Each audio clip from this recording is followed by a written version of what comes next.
If you've ever set up a microphone only to find that the audio level is just a bit too low, it can be incredibly frustrating. Sometimes even great microphones need a little help, so let's see how you can use a boost to get the moost out of your microphones. And the whole wide, wacky world of microphone boosters and signal amplifiers can sometimes feel a little overwhelming, so today let's talk about what the differences are between them, when you might need one, when you might not need one, and some good recommendations for reliable and affordable boosters. So let's start off by talking about what the heck is a microphone booster or a signal amplifier. It's usually some type of little device that goes into your signal chain between your microphone and your interface, your mixer, whatever you're connecting it to. And what the signal booster does, believe it or not, is boosts the signal. And there's so many different kinds of these, but they pretty much all run on phantom power, which every mixer and interface has. You connect these to that, turn on phantom power, and then this is going to amplify the signal coming from your microphone. And so not only does a booster go beyond what your mixer can do natively, but it also introduces what's called clean gain. Some mixers do have a lot of gain built into them, like the Zoom P8 that I reviewed a few months ago. It has like 76 decibels of gain, which is awesome. That means it can even run a quiet microphone like the Shure SM7B without a booster, and you can get a proper level. However, it wasn't necessarily the cleanest gain. So the next question naturally would be, when do you need a signal booster? And the answer hopefully is that you don't need one, because why spend more money on something and add something else to your setup if you don't need to? If you're using a condenser microphone like the one I'm using right now, which is the Earthworks Icon, and because this is the most popular question I get asked, reporterstore.com is where you can get these colored windscreens. I'm not associated with them. I have no affiliate links for them. They don't know who I am or that I exist, but that's where you can get these. This is the SM7B windscreen, and it fits the Earthworks Icon pretty well as well. So if you want all kinds of colors of your pop filters and windscreens, go to reporterstore.com, because that is, no matter what the video is about, that's going to be the most popular question that I get. But this is a condenser microphone, and if you're using a condenser, what that means is it's running off of phantom power itself. And because of that, condenser microphones usually have really high signal outputs, which means you're getting enough level right off the bat. You don't need to worry about it. Dynamic microphones, on the other hand, things like the PodMic, the SM7B, the MV7, dynamic microphones like those are usually the ones that need a signal boost. But there are so many variables that go into whether or not you need a signal booster. Things like the type of microphone you're using, the interface or the mixer you're sending it into, the level that you speak at when you're recording, the environment that you're recording in. So it's hard to say, yes, you need one for sure, or no, you don't. But speaking of needing one for sure, if you're using the Shure SM7B, you probably just need a signal booster. That is a legendary microphone. The sound quality is amazing, but it's also a legendarily quiet microphone. So to really make it shine like the way that you probably want it to when you bought it, you probably need a signal booster for it, unless you just speak super loud and authoritatively because you used to be like a boot camp drill instructor or something. So my recommendation is to always get your setup going and then see if it works for you. And if everything sounds good, then don't worry about any of this. Save yourself the money and the time and the effort, and don't worry about it. But if you've connected everything and you're still finding that the levels just aren't as loud as you need them to be, then that's where you need a booster. And if you're wondering whether or not you can use a booster with a condenser microphone, the answer is generally no, because these run on phantom power and condenser microphones run on phantom power. So if this is in your signal chain getting the phantom power, it's not going to also then be sending power to the microphone, so your condenser won't even be turned on. Now, there are a few very kind of limited and hard to find models of signal boosters that do have phantom pass-through power for condenser microphones. I have no idea why you would need to use that, but it does exist. I've never used it. I've never needed it. You probably don't need it. If you know you need that, you know you need it. If you're wondering whether or not you do, you don't. So don't worry about it. I have the Cloudlifter and the Fethead, which are probably two of the most popular ones that have been around for a really long time. And then I've also got the Coda MB Stealth and the Clark Technic CT1. I paid for all of these myself at full price, except for the Coda Stealth. This one was sent to me like 8 months ago. There are a lot of other ones out there, but these are just the ones that I happen to have, and I think they can at least give you a good baseline of what might or might not work for you, and then you can make your ultimate decision from there. I'm also filming this video with an anamorphic lens for no reason other than funsies, and I'm trying to be sparing with how much I move and let the lens flares come in and out, but it's fun. Anyway. So we'll just go through each of these and talk about the pros and the cons. This is the Cloudlifter CL2. The reason it's called the 2 is because there are 2 connections. So you can run 2 microphones through this. The regular Cloudlifter, the CL1, looks exactly like this if you just broke it in half like a Kit Kat bar. But this is 2 because it's actually cheaper to buy this than 2 of the individual ones, and I needed 2 at the time that I bought this. The manufacturer suggested retail price, the MSRP for the CL2 for this one is $299. The MSRP for the single channel one is $179. This came out in 2011, so it's been around for over a decade at this point. These are known, trusted, reliable. It's built really well. It's just a metal thing. I really love the design of this. And if you care about where your stuff is manufactured, this is made in the good old US of A. And the way that you would use the Cloudlifter is you just run your microphone into it, and then you use another XLR cable. Usually it's a short patch cable like this that then goes into your mixer or your interface, and that way this can just sort of hang out right next to that and be connected to it. You don't have to use a short cable. You can use a longer cable and position this somewhere else wherever you need it, but you are going to have this box that's kind of hanging around somewhere in your setup. And just so you can see the difference, let's do some sound test comparisons. So I think the SM7B is going to be the best microphone to test this out with, since the difference will be so drastic. And now I'm going to switch over to the SM7B, which is at plus 35 on the gain. That's kind of where I normally keep my dynamic microphones. And its fader is at the unity mark, a little higher than this one. So this is the Earthworks. And now this is the SM7B. So it is a lot quieter. I can bump up this channel fader all the way to the top. I'm just going to connect the SM7B's cable into the Cloudlifter, and then I will use one of these small cables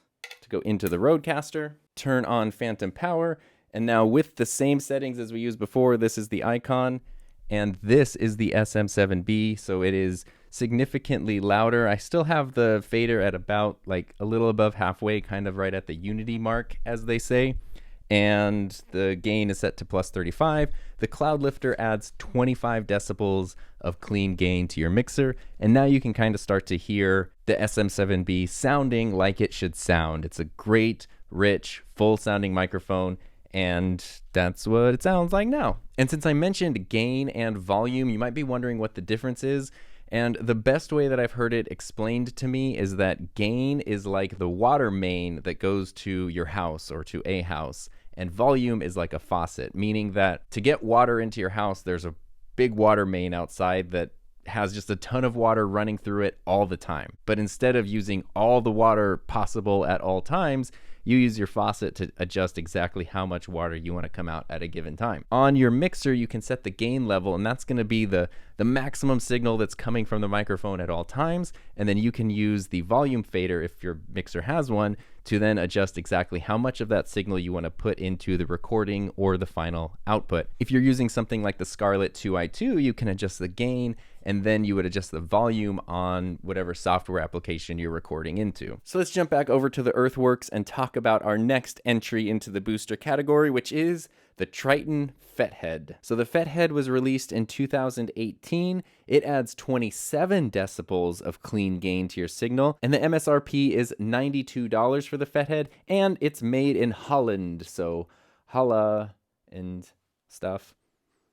Now this works exactly the same as the Cloudlifter. You plug it in, you connect phantom power, but there's one big difference, which is you don't necessarily have to use a patch cable like this. You could, if you wanted to, connect this directly to the back of your microphone and then run a cable to your mixer, or you can do what I like to do, which is just connect this directly to the back of the Rodecaster and then run a cable from the microphone to here. If that doesn't work for you, of course, you could connect a cable to it and run it through your line somewhere that way, but I like connecting this just directly to the back of the mixer. If you have a mixer or an interface that has the connections at the top and you connect this there, sometimes it can be difficult to fit multiple Fetheads next to each other, just depending on the design of your interface. But at least you always have a workaround with the ability to just use a cable. So I actually do prefer this design. This is the SM7B running into the Rodecaster Pro at gain set to 35 and fader at the unity mark. And now without me changing anything, this is the SM7B running through the FET head. I actually need to turn the fader down just a little bit because we were clipping. So I know that this says it only adds 1 or 2 more decibels of clean gain, but it really feels like it makes a much bigger impact than the Cloudlifter does. That could just be my very scientific setting that I have this all happening in.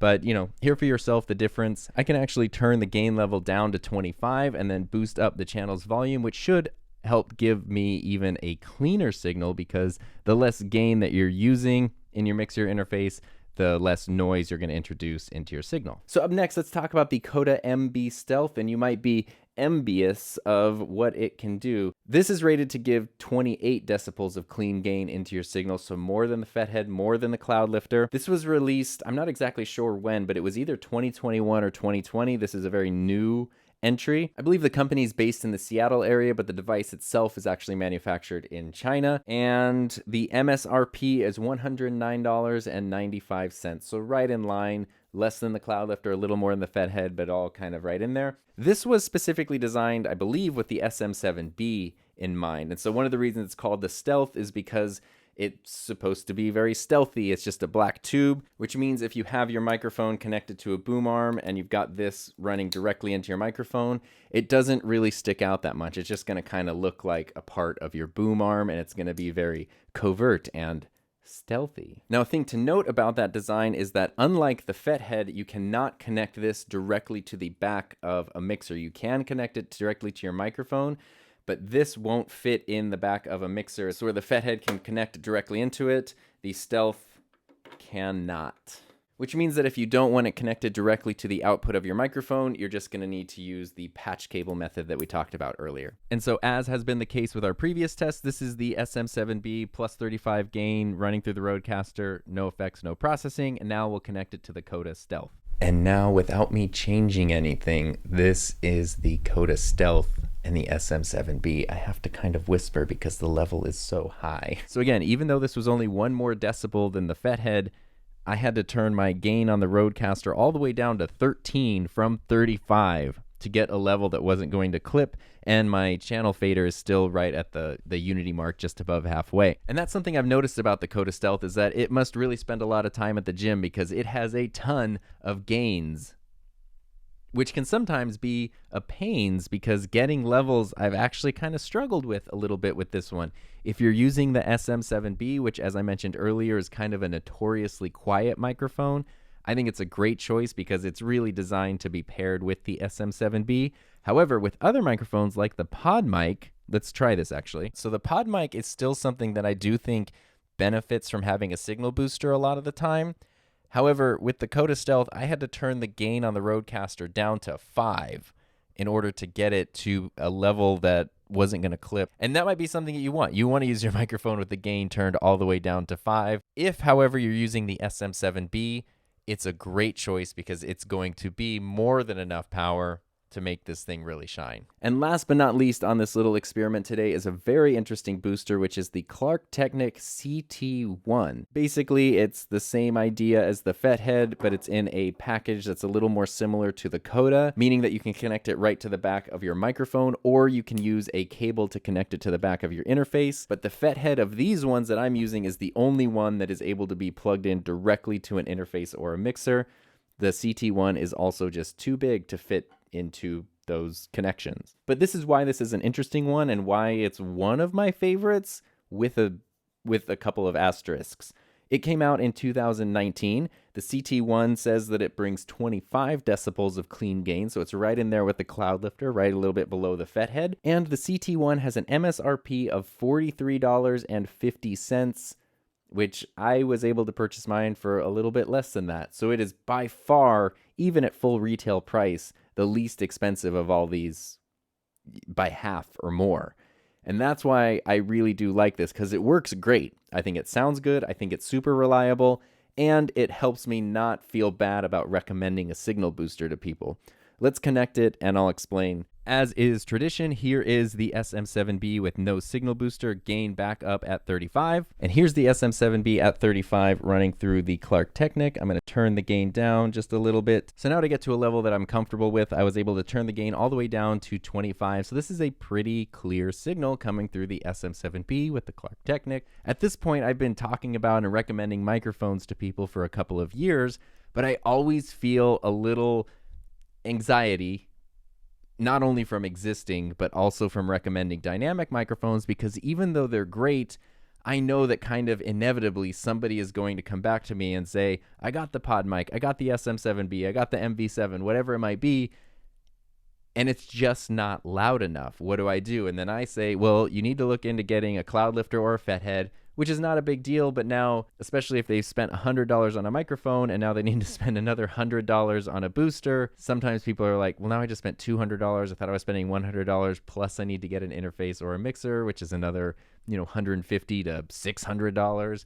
And it can just feel overwhelming if you're somebody who's diving into this kind of gear for the first time. I think the CT1 makes things a lot more accessible because at its price point, it's just less intimidating. And I think a lot more people are more comfortable spending that kind of money, and it works great. It sounds good. I've had no issues with it. I've been using it for months and months now. There are, however, two potential negatives with it, and I'll leave this up to you to decide if they're negatives. One, it is made in China. So the Cloudlifter is made in the US, the Fethead is made in Holland, the Coda and the Clark Technic are made in China. The other one is Clark Technic is a company that was incorporated in 1974, so they've been around for a long time. However, in 2009, they were purchased by another company called Music Group, which is Behringer. So they're basically owned by Behringer. Behringer can sometimes be sort of a controversial name, so I'll leave that up to you to decide if that's something that's going to push you away from the Clark Technic or if you don't care because it's a good thing at a good price. Because it's so accessible, they're pretty much constantly back ordered, so if you want one, I would recommend just putting in the order and then, playing the waiting game. And the reason I bring that up is because something like this microphone right here, the Lewitt LCT240, which is a condenser microphone, has an MSRP of $160 and does not need any kind of signal boost. And I think this is an outstanding sounding microphone. It's one of my favorites, actually. So in a lot of ways, it almost makes more sense to recommend, especially to someone just starting out, a condenser microphone, because all they're going to need is a simple interface with phantom power to connect it to, and then they're good to go and they're all set. And that's a lot less frustrating than recommending a dynamic microphone, which then they might also need to dive into the world of signal boosters. However, condenser microphones aren't always ideal because they do pick up a lot more environmental noise. I think condenser microphones are amazing, and I in a way maybe even do prefer them to dynamic microphones, but they're not as good at noise rejection and stuff like that. So it's always tough to say you could get a condenser that might be less expensive if it's something like the Lewitt, but then you're going to have background noise, or you can get a dynamic microphone, which is going to be better at rejecting environmental noise. So if you don't have the best treated room in the world, this could be a great option for you, but then you might need to also invest in a signal booster to get a level that you want so that it sounds as good as you hope that it sounds. So there are a lot of options out there, and it's just important to know that if your dynamic microphone is not getting the level that you want, it's not your fault, it's not you, it's the microphone, and you might just need to give it a boost. And speaking of things that give boosts, thank you to everybody who supports my channel through Patreon and YouTube channel memberships. I very much appreciate that. And if you want to give your knowledge a boost, check out some of my other microphone videos right here.